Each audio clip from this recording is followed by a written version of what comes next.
ABC7 Eyewitness News political reporter Monica Madden is here with the breaking news details. Monica, give us the latest. Karina and Kristen, it has been a whirlwind day here in the Bay Area and Washington as members of Congress opened an ethics investigation looking into allegations of sexual misconduct by Congressman Swalwell. But late this afternoon, he said he will resign just days after suspending his campaign for California governor.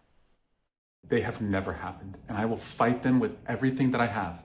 Just days after vowing to fight allegations of sexual misconduct, East Bay Representative Swalwell is resigning from Congress, releasing this statement online saying, quote, "I am deeply sorry to my family, staff, and constituents for mistakes and judgment I've made in my past.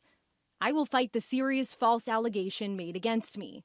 However, I must take responsibility and ownership for the mistakes I did make. I am aware of efforts to bring an immediate expulsion vote against me and other members. Expelling anyone in Congress without due process within days of an allegation being made is wrong. But it's also wrong for my constituents to have me distracted from my duties. Therefore, I plan to resign my seat in Congress. I will work with my staff in the coming days to ensure they are able, in my absence, to serve the needs of the good people of the 14th Congressional District." The resignation follows a new probe announced this morning by the House Ethics Committee into Swalwell's alleged misconduct with a former female staffer.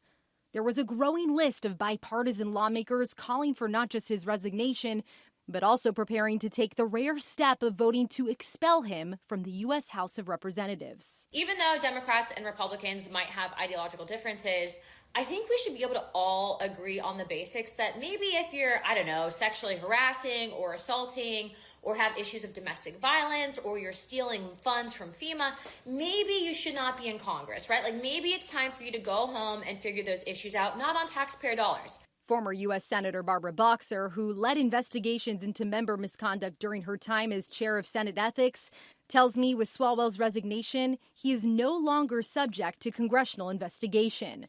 That does not mean he is clear. The Manhattan District Attorney's Office is investigating one of the sexual assault claims that allegedly took place in a New York hotel room. There's also the possibility of lawsuits from some of Swalwell's accusers, which his lawyers appear ready to fight. We take these allegations very seriously. The congressman categorically denies any misconduct took place, and we intend to vindicate his rights in court. This comes as Governor Gavin Newsom's office says they are reviewing the matter and will make an announcement once the seat is officially vacant. We are likely to learn more about the allegations tomorrow morning as one of the alleged survivors is holding a press conference in Southern California at 9:30 in the morning. Kristen, Karina. All right, I know you'll be continuing to cover that. Thank you so much, Monica. Meantime, let's give you the timeline. This all started last week with what were just rumors at that point and posts circulating online. Swalwell was asked about those posts on Wednesday and denied any accusations of inappropriate behavior. Then on Friday, the San Francisco Chronicle and CNN each reported substantial and serious allegations, including rape and sexual assault. ABC7 Eyewitness News has not independently verified the allegations. By that night, many of his Democratic colleagues were calling on him to resign from Congress and to leave the governor's race. So last night, Swalwell officially pulled out of the governor's race, but vowed to fight the charges against him. And joining us now is ABC7 insider Phil Mateer. Phil, we know he faced pressure to step down, but given that these allegations came to light really last week, was his resignation a quick one, in your opinion? It was. He was a dead man walking, and he just decided to cut it off. There was no way he was going to come out of this a winner.